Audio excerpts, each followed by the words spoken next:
treat the gatekeeper like the prospect. So this is a really key tactic to use when you are starting to feel like, okay, this gatekeeper is not letting me in. And the logic here is that you're calling, trying to get to the prospect, you're trying to get around the gatekeeper. If it looks like you're not going to be able to accomplish either of those things, just start to treat the gatekeeper like the prospect. Let me show you what that looks like. So if this was your cold call script, this is what we actually showed you in a previous training module on cold calling. But if this was your cold call script that you were going to try to use once you're on the phone with the target prospect, if the gatekeeper is blocking you, well, then you can just start to work through some of these sections with the gatekeeper, and I'll show you what that looks like. Before I do that, and I show you what these responses might look like when you tweak them for the gatekeeper, I want to take a step back because I'm going to actually use a real example here to show you what the cold call script will look like. And what we did in a previous training module on building your sales message, we went through a process and we used an example product of web design services, and we went through a process to map out all the key details about that service, some benefits, some pain points, some pain questions, current state questions, and a name drop example. And when we went through those steps and developed that message, that allowed us to create building blocks. If all of this is new to you, I would encourage you to go back to a training module on how to build your sales message. And once you have those building blocks, you can then use those to create your cold call script. And we talked about that in a previous training module on cold calling. But once we have that cold call script, now we're being blocked by the gatekeeper and we can't get to the prospect to use our cold call script. Well, at this point, we might just start to treat the gatekeeper like the prospect. And that might look something like this. We start out with our value points. Actually, let me take a step back and let you know why I'm calling. The reason for my call is that we help small businesses to increase the revenue they generate through their website and improve website conversion rates. I don't know if you all want to improve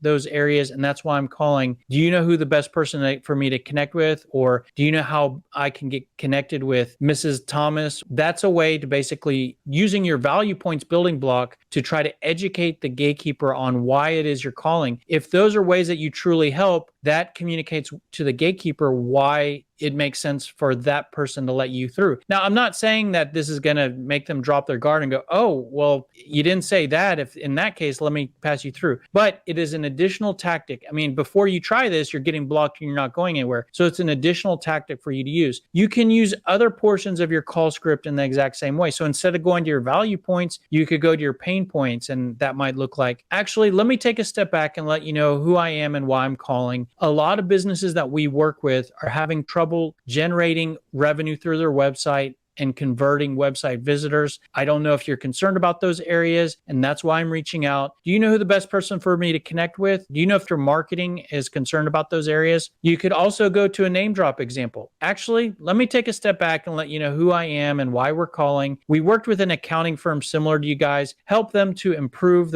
how they told their story through their website. After only 6 months, we increased their leads by 500% and their revenue by 20%. I don't know if we can help you guys in the same way, and that's why I'm calling. Do you know who best for me to connect with? You could also go to paying questions. Now, remember, what we're trying to do is we're trying to get on the phone with the target prospect to ask some questions. If we can't ask the prospect our questions, let's just ask the gatekeeper our questions. Okay, well, maybe you can answer this for me.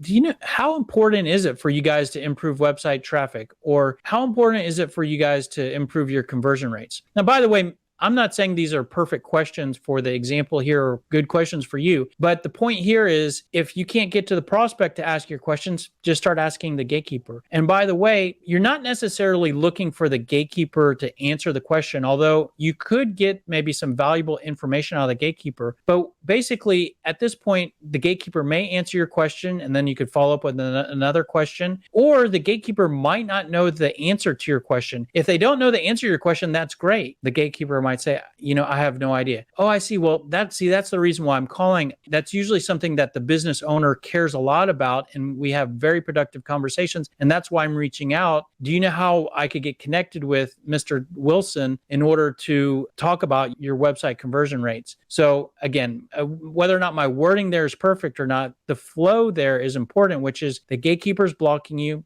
Just ask them the questions you want to ask your prospect. Maybe they have some good information for you. Maybe they don't. And whatever they say, you can then follow up with either follow-up questions or trying to close for a justification for talking with the prospect. You could do the exact same thing with current state questions.